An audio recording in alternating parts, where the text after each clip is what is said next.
स्वागत है आप सभी का। आप देख रहे हैं मारो मरुधर, आपके साथ मैं हूं स्वप्निल।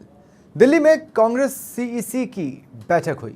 छत्तीसगढ़ और मिजोरम को लेकर इसमें चर्चा की गई। छत्तीसगढ़ के उप मुख्यमंत्री टीएस सिंह और महासचिव केसी वेणुगोपाल, अंबिका सोनी, कुमारी शैलजा और अध्यक्ष दीपक बैज मौजूद रहे। सीईसी बैठक में प्रत्याशियों के नामों पर गहनता से विचार विमर्श किया गया।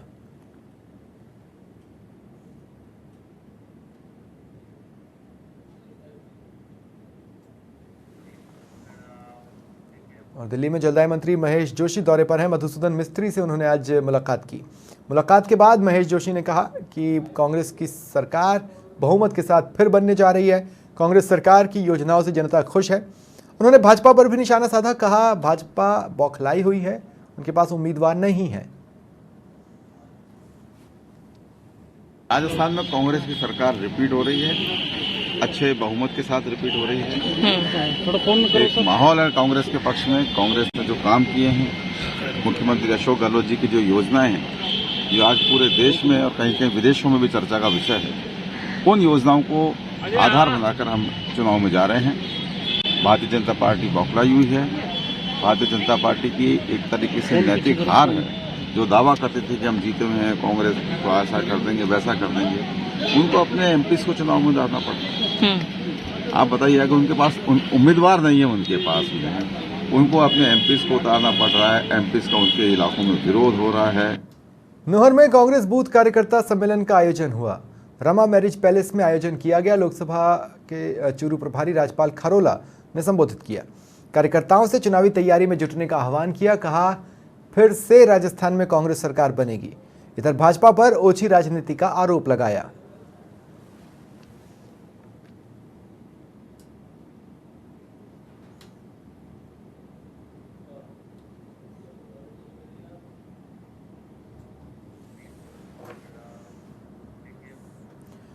और पूर्व मंत्री अरुण चतुर्वेदी ने पीसी कर कांग्रेस पर निशाना साधा।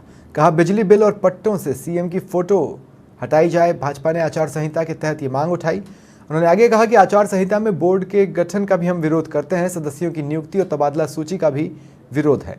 वहीं उन्होंने बताया कि चुनाव आयोग में 500 से अधिक शिकायतें पहुंची। 137 शिकायतें सही पाई गई हैं।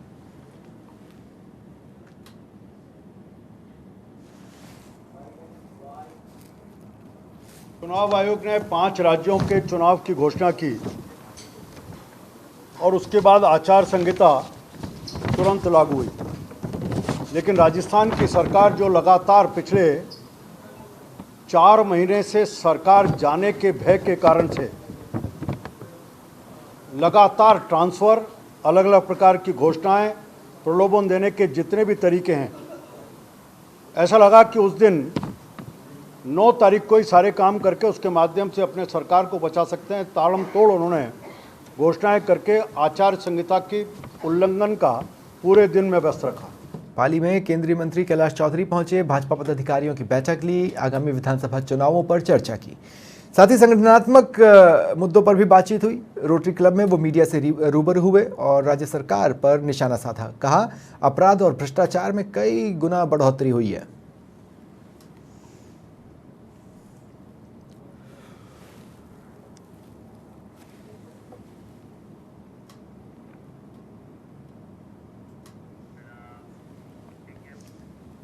बीजेपी विधानसभा चुनावों की तैयारियों में जुटी हुई है। किशनगढ़ के बाहेती धर्मशाला में भाजपा मंडलों की बैठक हुई। भागीरथ चौधरी का 51 किलो की माला पहनाकर स्वागत हुआ। पार्टी संगठन के पदाधिकारी, मंडल सदस्य मौजूद रहे। महिला मंडल की ओर से भी चौधरी का स्वागत किया गया। भागीरथ चौधरी ने कहा इस बार कमल का फूल उम्मीदवार है।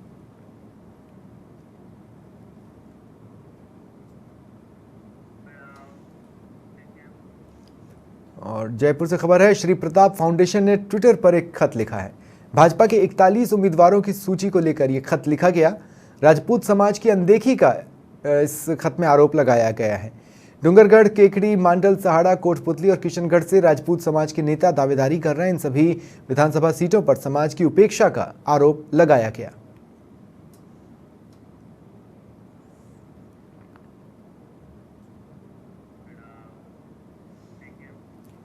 एनएसयूआई के प्रदेश महासचिव संजय चौधरी को बनाया गया है। अजीतगढ़ से ये खबर बता रहे हैं। एनएसयूआई कार्यकर्ताओं ने इसका जश्न मनाया। अजीतगढ़ के रहने वाले हैं संजय चौधरी। कार्यकर्ताओं, युवाओं और विद्यार्थियों ने मिठाइयां बांटी। विद्यार्थियों के हितों के लिए एनएसयूआई का निरंतर संघर्ष जारी रहेगा, ये कहना है चौधरी का।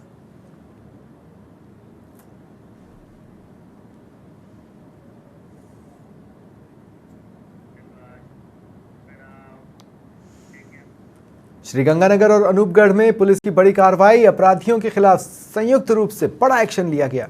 लॉरेंस गैंग से जुड़े 13 संदिग्ध अपराधी गिरफ्तार किए गए। इनसे अवैध हथियार और नशे की सामग्री भी बरामद हुई। सूरतगढ़ सिटी पुलिस ने लॉरेंस गैंग के एक गुर्गे को गिरफ्तार किया। लंबे समय से गैंगस्टर ऋतिक बॉक्सर और लॉरेंस के साथ यह आरोपी संपर्क में था। एसपी विकास शर्मा के नेतृत्व में कार्रवाई हुई।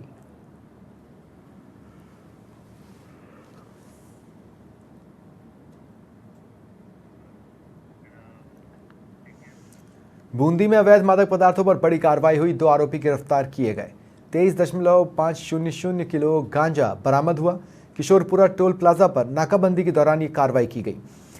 स्लीपर बस से गिरफ्तारी की गई है जो गंगानगर की ओर जा रही थी। जयपुर निवासी हनुमान सहाय और सीताराम कुमावत गिरफ्तार किए गए।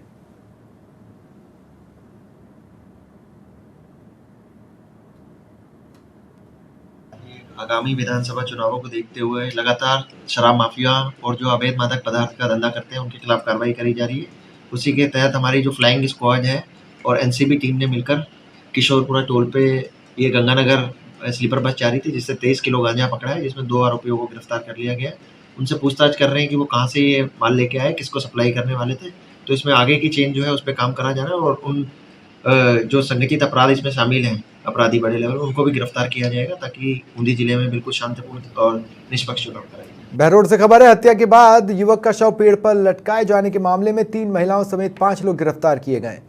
2 दिन पहले युवक का शव पेड़ से लटका मिला था। मृतक के परिजनों ने ही हत्या की थी, ये खुलासा हुआ है। बताया जा रहा है कि हत्या के बाद शव को पेड़ से लटका दिया ताकि ऐसा लगे कि युवक ने आत्महत्या की है। बहरोड सदर थाना प्रभारी प्रदीप यादव ने कार्रवाई की।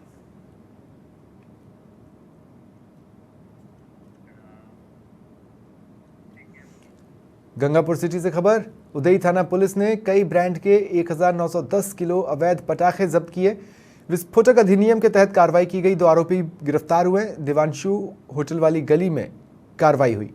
दीपेश कुमार को गिरफ्तार किया गया। साथ ही अशोक कुमार जैन भी गिरफ्तार हुआ है।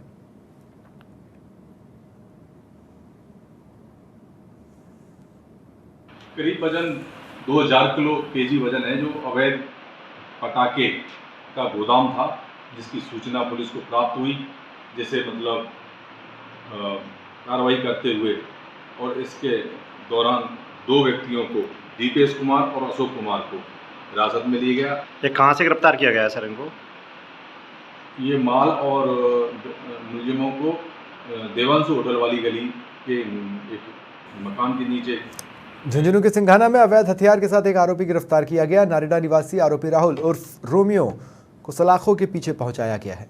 अवैध हथियार देसी कट्टा बरामद हुआ है। बुहाना मोड़ पर दबिश देकर यह कार्रवाई की गई। डीएसटी की सूचना पर कार्रवाई हुई।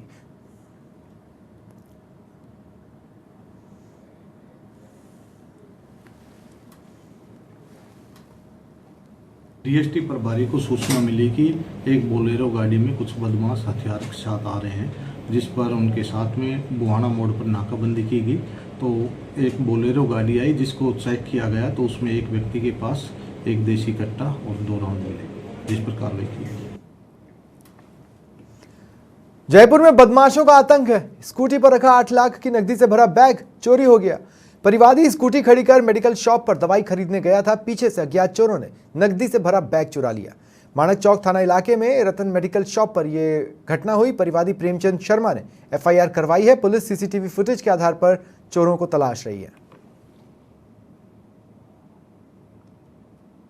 ये मामला था कि दिनांक 9/10 को मुस्तगिस जो परिवादी है प्रेमचंद, वो कलेक्शन का काम करता है।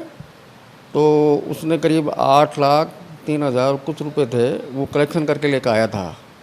तो बड़ी चौपड़ होते हुए एक रतन मेडिकल वाला दुकान है, उसके यहाँ वो अपने दवाई लेने के लिए रुका। रुकते ही थोड़ी 2-3 मिनट बाद ही वो वापस रिटर्न हुआ तो उसका बैग वहाँ नहीं मिला।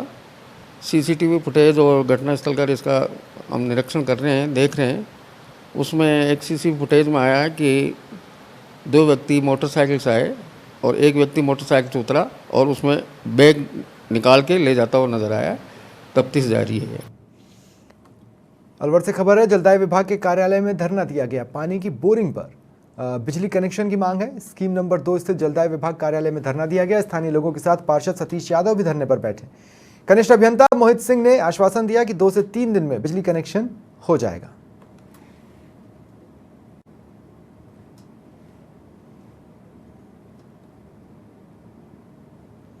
वार्ड में पानी की समस्या को देखते हुए माननीय विधायक जी ने अपने विधायक कोष से फरवरी में एक बोरिंग सैंक्शन की थी। उसके बाद जब बोरिंग नहीं की विभाग ने, हमें विधायक जी के साथ धरना देना पड़ा कलेक्ट्रेट पर। उसके बाद वो बोरिंग हुई। आज बोरिंग को हुए कल जो आने वाली कल जो 13 तारीख, उसको 4 महीने पूरे हो जाएंगे बोरिंग हुए। 13 तारीख को बोरिंग हुई, बहुत अच्छा पानी निकला। आसपास के पूरे क्षेत्र में खुशी की लहर दौड़ी। 14 तारीख को वहां पर माताओं बहनों ने गीत गाए, मंगल गीत गाए, भैरू बाबा की कढ़ाई की और गुलगुले बांटे। श्रीमाधोपुर में क्षेत्रीय वन अधिकारी देवेंद्र सिंह राठौड़ ने कार्रवाई की। कोठरी लोहारवास में वन भूमि से अतिक्रमण हटाया। 1.5 हेक्टेयर वन भूमि अतिक्रमण मुक्त करवाई गई। अतिक्रमणकारियों ने अतिक्रमण हटाने का विरोध भी किया। 2 घंटे की समझाइश के बाद कार्रवाई आगे बढ़ पाई।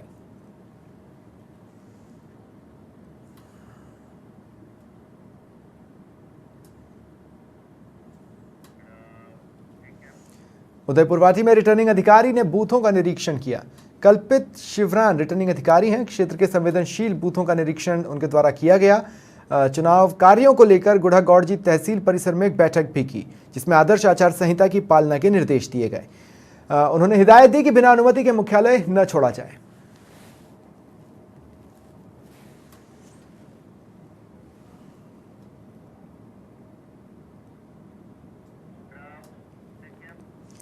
खेतड़ी में एसपी ने पुलिसकर्मियों की बैठक ली। उपखंड कार्यालय में ये बैठक हुई। नीमका थाना एसपी अनिल बेनीवाल ने निर्देश दिए। खेतड़ी विधानसभा क्षेत्र में 79 संवेदनशील मतदान केंद्र हैं। प्रत्येक बूथ पर सुरक्षा के पुख्ता इंतजाम किए जाने की बात कही गई। हरियाणा सीमा पर चेकपोस्ट स्थापित की जाएगी। लापरवाही बरतने वाले कार्मिकों पर सख्त कार्रवाई होगी।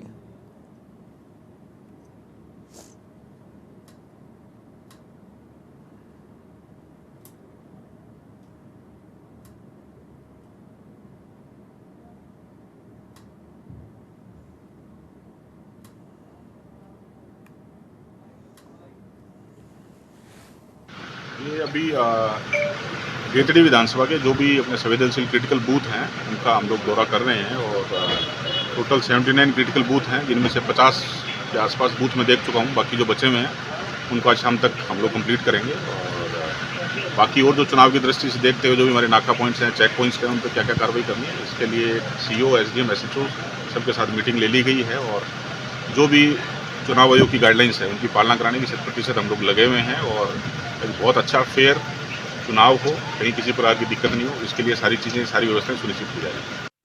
और जयपुर से बड़ी खबर है, बीजेपी मुख्यालय में अहम बैठक चल रही है। बीजेपी के प्रदेश अध्यक्ष सीपी जोशी, चुनाव प्रभारी प्रहलाद जोशी, अरुण सिंह, केंद्रीय मंत्री गजेंद्र सिंह शेखावत बैठक में मौजूद हैं। प्रत्याशियों की पहली सूची सामने आने के बाद जो असंतोष के स्वर, जो बगावत के सुर सुनाई दे रहे हैं, उस पर चर्चा की जा रही है। इसे थामने के लिए क्या कुछ किया जा सकता है, इस पर बातचीत हो रही है। पीएम मोदी और अमित शाह समेत अन्य नेताओं के दौरों को लेकर भी चर्चा की जा रही है। बीजेपी मुख्यालय में ये अहम बैठक चल रही है। ज़्यादा जानकारी के लिए बात करेंगे सहयोगी पिंटू सिंह से। पिंटू, क्या जानकारियां छनकर बाहर आ रही है? देखिए स्वप्निल, आज प्रदेश के चुनाव प्रभारी जो बीजेपी की हैं प्रहलाद जोशी भी जयपुर पहुंचे थे और पहली सूची जारी होने के बाद जिस प्रकार से लगातार बवाल है, टिकटों को लेकर नाराजगी बहुत ज्यादा निकल कर सामने आ रही है। सभी 41 सीटों पे अधिकतर बहुत बड़ी तादाद में नाराजगी देखने को मिल रही है। उसके बाद में कहीं ना कहीं पार्टी अब डैमेज कंट्रोल में जुट गई है और उसी को लेकर तमाम चर्चाएं चल रही है, रणनीति चल रही है कि किस प्रकार से डैमेज कंट्रोल किया जाए। तमाम जो लोग नाराज हैं उनको शांत करवाया जाए और उनको पार्टी से जोड़ा जाए और इन नाराजगी को दूर किया जाए, क्योंकि कोई बड़ा विस्फोट नहीं हो, कोई बड़ा मैसेज नहीं जाए और आगामी विधानसभा चुनाव में कोई नुकसान हो। इससे पहले ही दिल्ली आलाकमान ने भी इस बात को गंभीरता से लिया है, क्योंकि कई ऐसी सीटें हैं जहां पर पार्टी के कद्दावर लोग थे जिनका अपना एक वजूद था, उनके भी टिकट कटे। ऐसा नहीं हो कि वो चुनाव लड़े और पार्टी को नुकसान हो। तो अब डैमेज कंट्रोल में जुट गई है, तो तमाम चीजों को लेकर बैठक में चर्चा की जा रही है कि किस प्रकार से जो नहीं, पर उसके लिए तो ऑलरेडी एक कमेटी बना दी गई थी ना, फिर वो कमेटी तो अभी फंक्शन करना भी ढंग से चालू नहीं कर पाई है। जी देखिए, कमेटी के लोग भी ये तमाम सीनियर लीडर्स ही हैं और इन्हीं सबको मैनेज करना, क्योंकि जो संगठन महामंत्री चंद्रशेखर प्रभारी है, चुनाव प्रभारी है, इन्हीं लोगों को सब चीजों को मैनेज करना, प्रदेश अध्यक्ष को, सब लोगों को। तो और दूसरी तरफ क्योंकि प्रधानमंत्री नरेंद्र मोदी का दौरा भी होना है और जो केंद्रीय गृह मंत्री हमेशा उनका भी दौरा है, तो इन तमाम चीजों को लेकर भी चर्चा की जा रही है। और ये जब असंतोष थमेगा तो ही दूसरी लिस्ट निकल कर सामने आएगी। तो बीजेपी अब सब चीजों पर फोकस करने के लिए एक चर्चा कर रही है, रणनीति बनाई जा रही है कि किस प्रकार से लोगों को संगठन में मौका दिया जाए और वो जो ऐसे कद्दावर चेहरे हैं जो पार्टी के लिए हमेशा जुड़े रहे, पार्टी के प्रति लॉयल रहे और अब कहीं ना कहीं उनकी नाराजगी है, तो उनको संगठन में मौका दिया जाए, किस प्रकार संगठन में सेट किया जाए, क्या आश्वासन दिया जाए, इन तमाम चीजों को लेकर इस बैठक में चर्चा की जा रही है। जी, क्या पार्टी इस और भी सोच रही है कि जो इनके यहाँ से नाराज चेहरे हो सकता है वो कांग्रेस का रुख कर ले? खूब सारे ऐसे चेहरे हैं जिनसे कांग्रेस से संपर्क कर रही है, क्योंकि जो कैलाश मेघवाल है, पूर्व विधानसभा अध्यक्ष, उनकी चर्चा है कि वो कांग्रेस से चुनाव लड़ सकते हैं। और देखिए, इस प्रकार की गुटबाजी होती है तो निश्चित तौर पर नुकसान होता है, किसी पार्टी को फायदा होता है, लेकिन जब बागी चुनाव लड़ते हैं तो पार्टी को नुकसान सीधे तौर पर होता है, क्योंकि पिछली बार कई ऐसी सीटें थी जहां पर बागियों ने ताल ठोकी और पार्टी को नुकसान हुआ। वो सीटें सीधे तौर पर बीजेपी की आनी थी जो कांग्रेस की झोली में गई। और इसी को देखते हुए करीब 8 से 10 सीटें ऐसी है जो पिछली बार बागियों का चुनाव लड़े थे, पार्टी ने मजबूर होकर उनको इस बार टिकट दिया। लेकिन अब और भी लोग नाराज हो रहे हैं, तो बीजेपी की चिंता निश्चित तौर पर बढ़ी है, क्योंकि पिछले कुछ दिनों से लगातार ये बवाल थमने का नाम नहीं ले रहा है, लगातार नेता बयानबाजी कर रहे हैं। तो अब उस चीजों को, क्योंकि सेकंड लिस्ट आए उससे पहले इस बवाल को थामना जरूरी है, नहीं तो बड़े स्तर पर गुटबाजी जाहिर होगी और वो फिर एक ऐसा परसेप्शन तैयार होगा जिससे पार्टी को नुकसान हो सकता है। तो इनका एक कोशिश है इन तमाम नेताओं की कि सेकंड लिस्ट आने से पहले तमाम चीजें मैनेज हो जाए। जी पिंटू, जो पहली लिस्ट थी, आप ही की रिपोर्ट है, आप भी ये बता रहे थे कि बीजेपी अब इस बारे में विचार कर रही है कि जयपुर के सभी सीटों पर नए चेहरों को उतार दिया जाए। इसके अलावा जो बीजेपी की रणनीति समझ में आ रही है वो ये कि अल्पसंख्यकों को टिकट नहीं ही शायद दिया जाएगा। और इसके अलावा हम ये भी देख रहे हैं कि जहां पर जिस कास्ट का व्यक्ति 2018 में हारा था उसकी जगह दूसरे कास्ट के व्यक्ति पर दांव खेलने की कोशिश की गई है। तो ये एक्सपेरिमेंट कंटिन्यू रह सकता है और ऐसे में पहली लिस्ट से जिस तरह के हालात बने, अगर ये जो पार्टी की रणनीति है वो पहले ही लोगों को समझ में आ गई तो उससे पहले भी एक बड़ा बैकलैश देखने को मिल सकता है। देखिए, निश्चित तौर पर क्योंकि खूब सारी ऐसी सीटें हैं जहाँ पर सांसदों को चुनाव लड़ाया जा रहा है, खूब कई ऐसे कद्दावर नेता हैं जो 4 से 5 बार 6 बार लगातार उस सीट का नेतृत्व कर रहे हैं, उनका एक वजूद वहां पर होता है।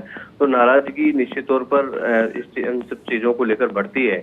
तो पार्टी ने इस बार एक नई रणनीति के तहत काम किया है, क्योंकि एक कांग्रेस का तोड़ जिस प्रकार से फ्लेक्सिबल स्कीम्स है और जो सरकार लगातार कह रही है कि एंटी इनकम्बेंसी नहीं है।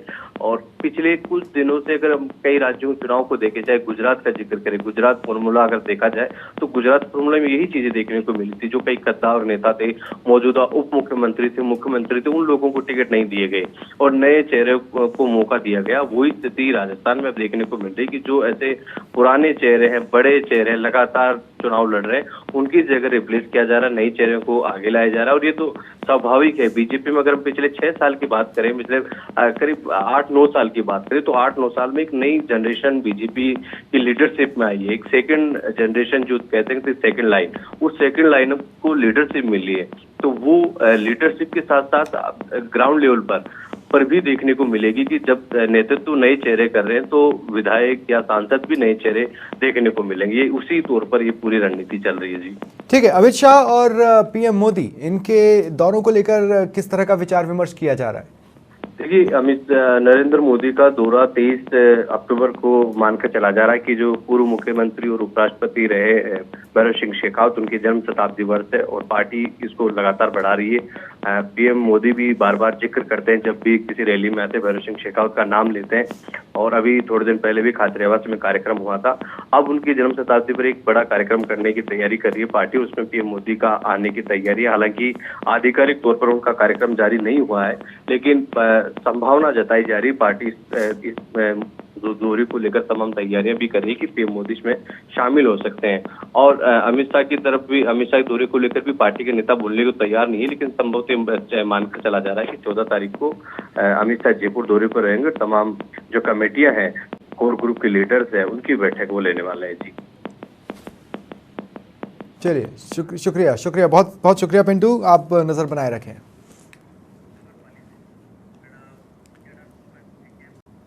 खबर पाली से है। आईजी स्पेशल टीम की बड़ी कार्रवाई सामने आई। अवैध शराब गबन मामले में सब इंस्पेक्टर पर कार्रवाई हुई। सुमेरपुर थाने में पदस्थापित है सब इंस्पेक्टर। एसआई के खिलाफ मामला दर्ज होने की सूचना है। आईजी राघवेंद्र सुहासा मॉनिटरिंग कर रहे हैं। अवैध शराब पर कार्रवाई के मामले में ये बात सामने आ रही है कि जो कार्रवाई हुई उसी में शराब का गबन कर लिया गया। जल्द ही सब इंस्पेक्टर की गिरफ्तारी हो सकती है। सब इंस्पेक्टर प्रकाश पर कार्रवाई की सूचना है।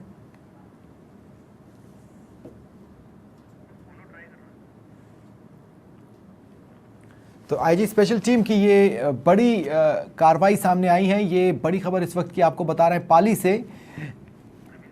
अवैध शराब गबन मामले में सब इंस्पेक्टर पर कार्रवाई हुई है। अरविंद जोशी हमारे सहयोगी हमारे साथ फोन लाइन पर है। अरविंद, क्या जानकारी है? बिल्कुल, मैं आपको बताना चाहूंगा, पाली आईजी के निर्देश पर शिवगंज पुलिस ने एक सुमेरपुर थाने के सब इंस्पेक्टर प्रकाश कुमार जिनकर के ऊपर बड़ी कार्रवाई की है, क्योंकि 4-5 दिन पहले पुलिस ने 60 लाख की अवैध शराब पकड़ी थी जो पंजाब हरियाणा निर्मित थी। उसमें करीबन 700 पेटियां थी, लेकिन थाना अधिकारी ने 646 पेटियां बताई थी। उसमें से ज्यादातर पेटियां गायब थी। उस पेटियों को लेकर उसके क्वार्टर पर आज पुलिस को पेटियां मिली है, करीबन 13 पेटी मिली है। उस पर आईजी की जो टीम थी, स्पेशल टीम थी, उसने कार्रवाई की है। मैं आपको बताना चाहूंगा कि प्रकाश कुमार जिंगर कुछ दिन पहले तगड़कर थाने में थे। वहाँ विपर्जय तूफान के दौरान अच्छा काम करने पर उनको पाली जिला मुख्यालय पर 15 अगस्त पर सम्मानित भी किया था। लेकिन मैं बताना चाहूंगा कि सुमेरपुर थाने में पिछले कुछ दिनों से घटनाक्रम इस तरह का हो रहा है कि पुलिस के आला अधिकारी और थाना अधिकारी और कांस्टेबल कर्मचारियों के बीच में नहीं बदली थी, उसको लेकर भी एक मामला इस संदेह के घेरे में देखने को मिल रहा है। क्या सब इंस्पेक्टर को क्या फंसाया जा रहा है? क्या वास्तव में ये घटना उन्होंने की है? ये जांच का विषय है। मगर तो अरविंद, उनका कोई वर्जन सामने आया है क्या? क्योंकि अभी तो ऐसा लगता है कि हो सकता है उन्हें सिर्फ सस्पेंड किया गया हो। कार्रवाई क्या हुई है उन पर और उनका वर्जन क्या है? बिल्कुल, अभी तक अभी कार्रवाई चल रही है। अभी पुलिस के आला अधिकारी भी मौके पर पहुंच चुके हैं और अभी क्वार्टर में कार्रवाई चल रही है। सुमेरपुर डिप्टी सीओ मौके पर पहुंचे, बाली एडिशनल एसपी भी मौके पर पहुंचे हैं और उनका अभी तक बयान सामने नहीं आया है। हमने कोशिश की उनके फोन पर, लेकिन फोन वो रिसीव नहीं कर रहे हैं। और पुलिस के आला अधिकारियों से भी हमने बात की, आईजी से भी बात की, तो उन्होंने कहा है कि 13 पेटियां बरामद की है और उनको सस्पेंड किया है और पुलिस लाइन उनको जालोर कर दिया है। अब पुलिस लाइन जालोर कर दिया है, उसके बाद भी अभी कार्रवाई चल रही है। अभी क्या मामला है क्या नहीं, मगर सुमेरपुर थाना अधिकारी के नेतृत्व में जो शुक्रिया तमाम जानकारी के लिए। और मनीष राठौड़ इस वक्त मेरे साथ फोन लाइन पर जुड़ रहे हैं। मनीष, क्या जानकारी है? स्वप्निल, बता दूंगा कि पुलिस की एक स्पेशल टीम ने आज बहुत बड़ी कार्रवाई की है। कार्रवाई के दौरान एक पुलिस अधिकारी पर यह गाज गिरी है। एक पुलिस अधिकारी ने पिछले दिनों एक शराब की कार्रवाई की थी, उसमें उसके खुद पर शराब की गबन का आरोप लगा है। ऐसे में उस पर एक मामला भी दर्ज हो चुका है और उसकी सूत्र ये भी बता रहा है कि गिरफ्तारी भी उसकी हो चुकी है। हालांकि सूत्र ये भी कह रहे हैं कि उसकी गिरफ्तारी के लिए आईजी से जब बात हुई थी, उन्होंने पुष्टि तो नहीं की, लेकिन उन्होंने कहा गिरफ्तारी जल्दी हो जाएगी। तो वहीं इस पूरे मामले को देख रहे हैं कि कहीं ना कहीं ये पुलिस द्वारा लगातार हो रही मादक पदार्थों की तस्करी की कार्रवाई पे ये कहीं ना कहीं कलंक जैसा मामला। आरोपी सब इंस्पेक्टर है, वो जिस वक्त ये कार्रवाई उसके घर पर चल रही है, वो घर में ही था? जी स्वप्निल, वो वहीं था। उसके निवास से जब शराब बरामद की गई थी पुलिस की टीम द्वारा, एक स्पेशल टीम द्वारा, वो वहीं था। वहीं से पुलिस ने उसको दस्तयाब किया है। उसे अभी भी उसकी थाने में जांच की जा रही है। और बता दो स्वप्निल की शिवगंज से सीओ विवेक सिंह और अचल राम रत्नों की स्पेशल टीम ने ये कार्रवाई की है और जिस प्रकार से ये मेहनत कर रही है पुलिस, उसकी छवि आज धूमिल हुई है स्वप्निल। जी जितना कि हमारे सहयोगी अरविंद बता रहे थे, उनका ये कहना था कि वाइट कॉलर पुलिसकर्मी है, उसे सम्मानित भी किया गया, फिर एकाएक इस तरह का मामला सामने आता है। क्या इस एंगल से भी जांच हो रही है कि हो सकता है उन्हें फंसाया जा रहा हो या प्लांट किया जा रहा हो? स्वप्निल, ये भी बात एक एंगल सामने आ रहा है कि कुछ ये भी सूत्र ये भी बता रहे हैं कि कोई सिपाही ने शायद किसी इनके निवास पर ये शराब रखी, उस समय ये वहाँ मौजूद नहीं थे, लेकिन ये भी फिलहाल जांच का विषय है स्वप्निल कि इनके घर पे शराब किसी ने रखी है या खुद एसएचओ के द्वारा मौके पर इसके पुलिस द्वारा रखवाई गई है। इसका भी जांच का विषय, कहीं ना कहीं इसकी भी जांच होनी चाहिए स्वप्निल। ठीक है, शुक्रिया।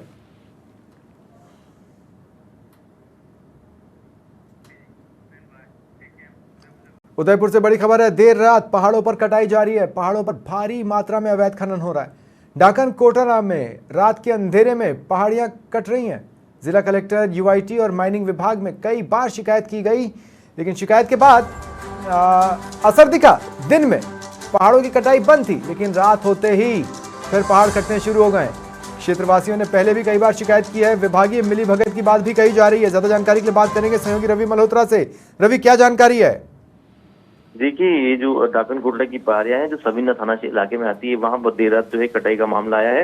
इसमें एक कोई बड़ी प्लानिंग जो कटाई जा रही है, जो किसी भूमाफिया की ओर से की जा रही है, वो भी जो है एक पुष्ट जानकारी मिल रही है कि किसी भूमाफिया की ओर से वहां पर प्लानिंग की जा रही है। पहले क्षेत्रवासियों ने जब यहाँ शिकायत की थी तो इस इलाके में जो है वहां पर पाबंदी लगा दी गई थी कि पहाड़ियों को नहीं काटा जाएगा, क्योंकि इको सेंसिटिव जोन है, तो उन पहाड़ियों पर कटाई पर प्रतिबंध लगा दिया। लेकिन अब क्योंकि जो क्षत्रिय भूमाफिया है वो दिन में ये जो जेसीबी नहीं चला के और यहाँ पर कटाई नहीं करके रात के अंधेरे में जो है इन सब चीजों को यहाँ पर कर रहे हैं अवैध रूप से। तो क्या 24 घंटे निगरानी की कोई व्यवस्था नहीं है वहां पर?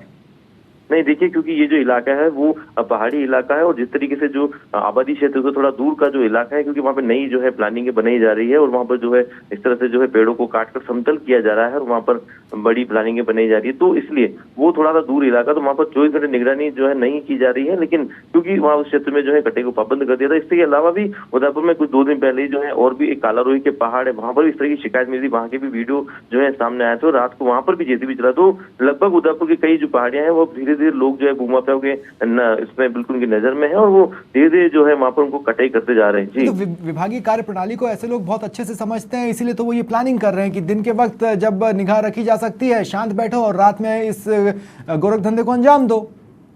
जी बिल्कुल, देखिए, क्योंकि इस तरह के लोग जो हैं वो बिल्कुल अच्छी तरह से जानते हैं कि दिन में इस तरह के कार्य, अगर वो इस तरह के जो कोई कारनामे करे तो कहीं ना कहीं उन पर जो है कानून का शिकंजा कर सकता है। उनकी जो जेसीबी है उनको भी जब्त किया जा सकता है, तो इसके लिए वो रात का जो है अंधेरा उसका पूरा सहारा रहता है। और सबसे बड़ी बात ये भी है कि जो इस तरह के जो काले कारनामे रात को किए जाते हैं तो वहाँ पर बदमाशों की भी एक बड़ी फौज वहाँ पर रहती है, तो ऐसे में कोई भी क्षेत्रवासी वहाँ पर जाकर उसको बंद कराने की हिम्मत भी नहीं कर पाता है। तो कुल मिला के एक बड़ा खेल जो है इस वक्त यहाँ के उदयपुर की जो पहाड़ियों को काटने का लगातार चल रहा है। जी हाँ, लेकिन ये जो मिली भगत का वाला जो एंगल है जिस पर बातचीत हो रही है, रवि आप मुझे समझा सकते हैं इस बात को कि ये जो बड़ी बड़ी गाड़ियां हैं जिनके जरिए इस गोरख धंधे को अंजाम दिया जाता है, वो किसी रास्ते से तो आती होंगी और किसी रास्ते पर तो जाती होंगी। क्या रात्रि गश्त में भी ये चीज़ें पकड़ में नहीं आती, नहीं दिखती हैं? आखिर कितनी अनदेखी, कितने स्तर पर अनदेखी?